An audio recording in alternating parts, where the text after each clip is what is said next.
So, Shannon, how much do you believe the gambling controversy had to do with Jordan stepping away from basketball?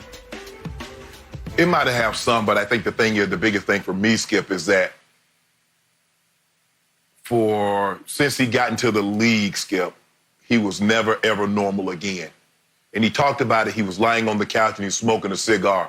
And he said, you know, a lot of people say they want to be Michael Jordan for a day. He said, but that wouldn't be right. He says, you need to be Michael Jordan for a year.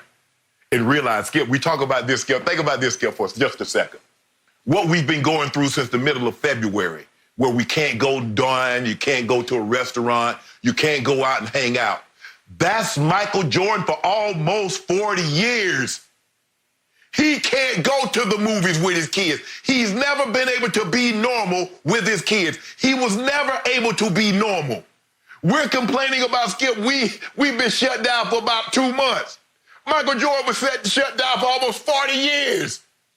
And it started to wear on him. But what really started to wear on him, Skip, is that as great as he was, he says, I've had no missteps. No one says I came out and assaulted anybody or I punched somebody in a bar or I cursed some kid out or I did something. I didn't do that.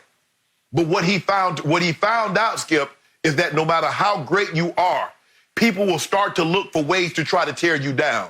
And that's what started to happen. Sam Smith he was an investigative reporter. I didn't know that at the time, Skip, until last night, that his background was investigative reporting. And so, Skip, when you're an investigative reporter, you start looking for things. That's normal things that people that's writing a story, Skip, you write a story, Skip, you not try to look, okay, where did he come from? What was his parents? Did anybody do anything shady? Was he ever arrested? Did he hang with a gang? That's not what you do. You write the story, trying to tell a story, but that's not what they did. They started trying to look for things.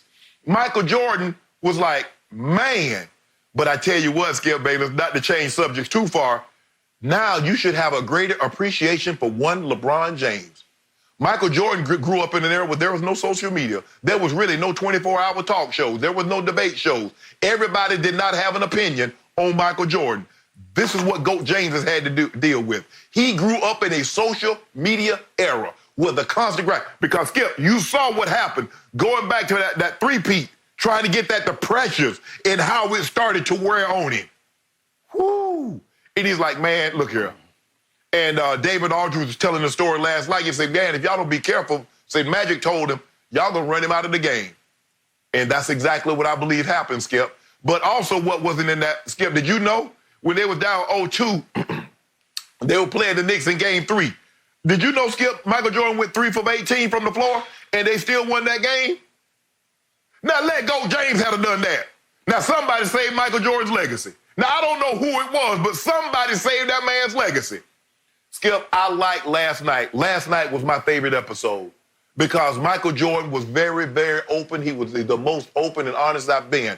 I was glad, Skip, he didn't run from the comment that Republicans buy sneakers. Skip, I also believe that he said it in jest. We say a lot of things, Skip, that we might be joking around, but if somebody else heard it and all they heard was you say that, they automatically assumed it, man, did you hear what he said?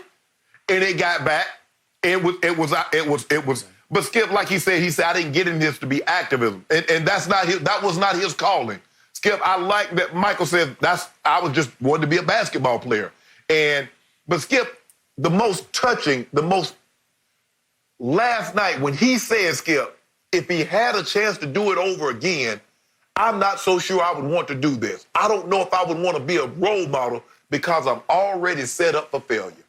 Skip, that broke my heart. This is the most popular man maybe ever. Maybe only Ali and Tiger can rival him. And he says, I don't know, man. He says, I don't know. Wow. Let that sink in. Let that sink in. Skip, here he is, Michael Jordan at the apex, the crescendo. And he says, I don't know, man. He says, because is it worth it? Are you finished? I'm finished, Skip.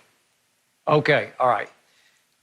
Let's get back to Jenny's initial question about how much did gambling have to do with the almost 2 years that he suddenly, shockingly took off in the heart of his prime at ages 30 and 31. Again, I worked in Chicago in 1998. I was there for The Last Dance as the lead columnist of the Chicago Tribune. I saw it from the inside out. I heard all the stories. Sam Smith was a teammate of mine for those years I was in Chicago. And what I continued to hear from people on the inside, and this is in 1998, and by the way, the interview you talked about where he's sitting on his couch with his cigar, that's in a hotel room in 1998. 98. We're talking about 93. After the first three-peat, he suddenly walked away from basketball. How much did gambling have to do with that? I say everything. You could argue that he was getting burned out, as he indicated there in the documentary at that point. Right. You can argue that he got burned out from all the negative publicity that ensued after all of his gambling was revealed. But that wasn't from Sam Smith. That wasn't about the Jordan rules. That was just about going to Atlantic City after the first two losses to the Knicks and taking a public beating for that. And as Michael said, he got asked by the league office about that. And his answer was, well, it's legal to go to a casino. I like to play blackjack. And then the book came out, that Richard Esquinas book, you know, Michael and Me, and he alleged in the book, Esquinas did, he's like a professional sort of hustler gambler, that Michael had lost $1.25 million to him on the golf course. This was in 1993 when that was a whole lot of money. And that was a bad look for the league. And it led to questions about, gee, if Michael is gambling so heavily off the course, then what about the people he's associating with, which led to his association with this Slim Bowler, another criminal, a convicted criminal, that he was playing golf with regularly, and it was not reported whether he'd lost or won money. It was just the association with Slim Bowler. Not a good look for the league. And again, David Stern, very unhappy with that image, right? So all this was the fallout. Yeah. He did lose, remember, because there was a $57,000 check when the feds went looking at Slim Bowler. He did. He said it was a loan. And he said and then they finally called him to court. Right, and then he finally came to court, and he actually had to say what it was for. It was a gambling debt I had lost, and I had to pay it off. Okay. Go ahead. So it looked a little shady that you're losing money to professional gamblers, which could indicate you could get yourself in a bind when they came back to you and said, hey, if you'd shave a few points tonight, I'll relieve your debt. I'll forgive your debt, right? You don't have to pay me back. If you'll just make sure, bring in the game under 10 points tonight, which is the point spread, then we're good. You know, we're even if you can do that for me. And that was the speculation of the time. Gee, would Michael be, could he possibly fall prey to that? Could he be susceptible to that kind of thinking? And nothing was ever proven. Nothing was ever even alleged about that. But that was the league's fear at that point. Right. And Michael got sick and tired of having to answer questions about it. So even going into those finals, remember, he did that sit down that he requested with Ahmad Rashad, who was probably his best friend in the world. Ahmad Rashad obviously played your game, played pro football for a while, and Michael really loved him and sort of honored him, yes. He was Bobby Moore for a while, then he was Ahmad Rashad, if you remember. So, right. So the point was that he did a sit down with Ahmad before the finals started against Barkley's Phoenix Suns. And he wanted to answer all the gambling questions one more time. And Ahmad said in the documentary, well, he did wear sunglasses, which Ahmad didn't love because it looked like he was trying to hide his eyes behind the sunglasses. So the point was, what I always heard in my year in Chicago around the 98 Bulls was that it had a lot to do with gambling, that even the appearance of it got so bad that David Stern, who has denied this repeatedly, even in the documentary, David Stern said it never reached epic crisis levels, his gambling. I just think it was so bad image-wise that he encouraged Michael to step away. And maybe Michael was burned out. Maybe he needed to recharge his his engine a little bit by going to try to play baseball. But suddenly he's playing Double-A baseball at age 30 in the heart of his prime. To this day, I can't wrap my head around it that he just decided to take a long break from basketball that was almost 2 years. Because remember, he only played 17 games 2 years later. He came back in later March. And they were at one point in March, the Bulls were 31-31. So they were really struggling 2 years after. And he finally came back just in time to sort of get ready for those playoffs when they finally lost to the Magic, as you recall. But he gave up 2 prime years of his career, one to play baseball. And again, he hit .202 for the Birmingham Bulls, who happened to be part of the White Sox, owned by his Bulls owner, Jerry Reinsdorf. But he hit .202, he hit 3 home runs, and that's in 436 at-bats. He did drive in 51 runs, which is not bad. He stole 30 bases, which is not bad. But again, was he a baseball player? No, he wasn't a baseball player. He was good enough to be respectable at Double-A, but that's all. And the point was, Shannon, the Michael I got to know in Chicago, his fire raged so hot that he just couldn't stop competing. He said, I have a competition problem, not a gambling problem. Correct. And yes. He wanted to gamble at everything, especially golf. Yes. And again, I've walked with Michael during rounds of golf. Trust me on this. He's very good, but he's not great. He's not going, he never had any shot at playing professional golf. He looked like he could shoot 75 or 78 to me. You know, he'd be like a 5 or 6 handicap. Yeah, I know. But he was on a good day. He could have his moments. I'm sure playing for a lot of money, maybe occasionally he could shoot par. But in general, he was just a pretty good golfer. But I've always told you, and I'm sure your big brother has told you, golf is the hardest game in the world to play. There's nothing like the challenge of golf, because the ball doesn't move until you move. You don't pass the ball. You don't catch the ball. There's no reacting like catch and shoot it. You have to think it all through before it even happens. You can't play defense. You can't say, well, he was just better than me today because I couldn't guard him. It's such a hard game, and it comes and it goes and it comes and it goes. So he got addicted to gambling at golf. And then he got addicted to gambling at cards. And he got addicted to gambling, as you saw in the documentary, with his security guy. What was his name? John Michael Wozniak. He passed away last January, Michael Wozniak did. But the point was they're flipping quarters against the wall. And we saw Jordan lose at that. And I think he lost a lot at flipping quarters, golf, and cards. Yes. He never lost at basketball when it mattered, but when it came to those games, I think his addiction started getting to him where he couldn't stop, and then he couldn't stop losing, and he would double down and triple down. And the point was, he was still playing at a supremely high level in basketball. Because I remind you, Shannon, despite all the controversy from the gambling, guess what he did against Barkley's Suns in that 93 finals? He averaged 41, 9 rebounds, and 6 assists. 41, 9, and 6. Wow. Well, that's tremendous. Yeah. You could argue it was the best numbers he ever put up in a finals. And then you're telling me he's just going to walk away from that? He's going to effectively just quit basketball for a while? I don't buy it. I think there is something operating much deeper than that.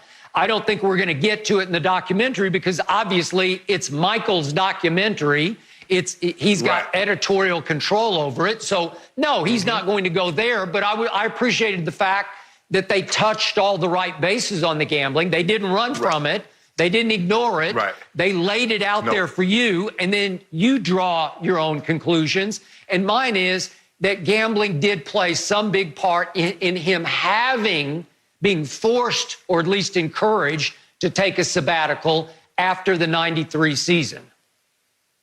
Skip, the thing is for what golf and what my brother's teaching me has taught me about the game of golf is that, and he plays it all the time.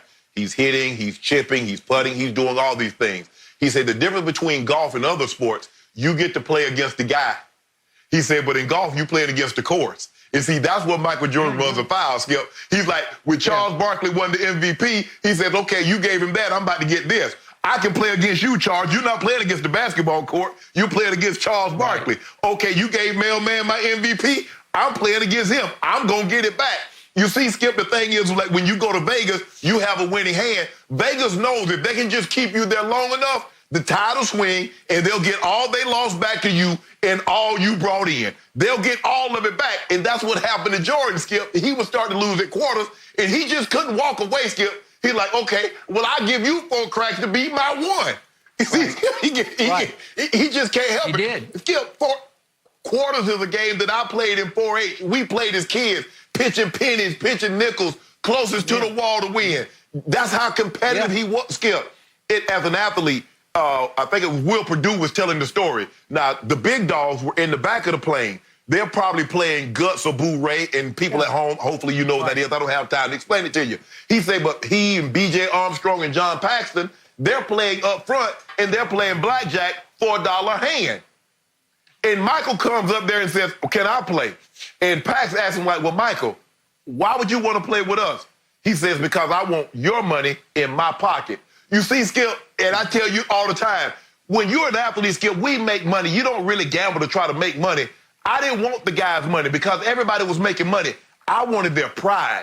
I wanted you to go to the bank and get me $10,000 worth of nickels. And when they ask you, why are you getting $10,000 worth of nickels, I wanted you to say, because I lost the bet to Shannon Sharpe. That's what Michael wanted. Skip, what do he want with $1 from John Paxson or B.J. Armstrong? He wanted the fact that they knew that he knew he had took $1 from them. Skip, that's what it meant to him. Okay, so the fire that raged in him on the basketball court and took him to heights we've never, ever seen before on the basketball court could get him in trouble off the court in games he wasn't great at. That's what started happening because his basketball got greater and greater. And we saw the Dream Team story of that one practice game that they played, an intra-squad game, in which it started getting hot and heavy, and it was Magic and Bird on one side and Jordan on the other, and Magic starts trash-talking Michael, and they're up 8, he said, Magic said, and all of a sudden he's challenging Michael more and more, saying, we're going to run you out of the gym if you don't start playing like Jordan, like Mike, and all of a sudden he did, and he took the game over, and they'd never seen anything like it. And all those players have said that was the greatest basketball contest any had been a part of because it's all the greatest players ever on the same court at the same time. Well, Michael could dominate that. That's basketball. He could dominate that. And if you wanted to play for money, he'd play you for money there. But once he started playing golf for money with professional gamblers, I believe he did get into some trouble. And I do believe that in the end, it cost him a couple of years, and I'm going to throw one last point at you, Shannon. Remember, he did lose his father.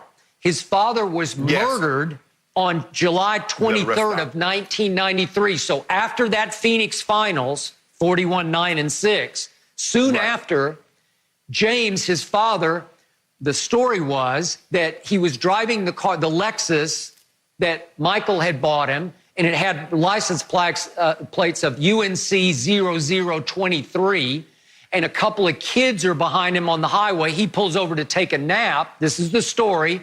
And they intended just to steal the car, and they wound up pulling the trigger on him and killing him. That's the story. It was a very controversial trial. Both went to prison for life. The 2 teenagers did. I don't know what happened. There's a lot of speculation that there was a deeper story that was going on there. So maybe that played into it. Maybe Michael needed to, obviously, to grieve the loss of the father that was so close to him. But a lot of things were operating under the surface there for Michael when he finally said, okay, I'm going to Birmingham to play baseball for the Bulls, the Birmingham Bulls.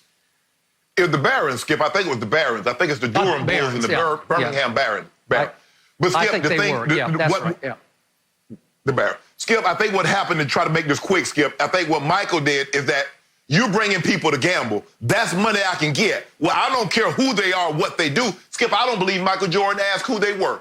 They had money. He wanted to take it. Skip, if you notice, that's how drug people get brought down. they have a specific group that they sell to, and it's always the one, oh man, he good, somebody vouches for him, and it be's an informant. He gets inside, and he ends up toppling the whole thing. And that's kind of probably what happened. Those guys had money on the golf course. Michael's like, oh, you got money? You got 50, 100K? Okay, let's go. He wasn't even thinking, man, hey, bro, what you do? Why, you got that kind of money?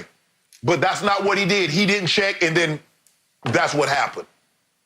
Thank you for watching. You can subscribe here to get the latest from the show, and be sure to check out more of the best clips from Undisputed, or go watch a few other segments from our other shows on FS1.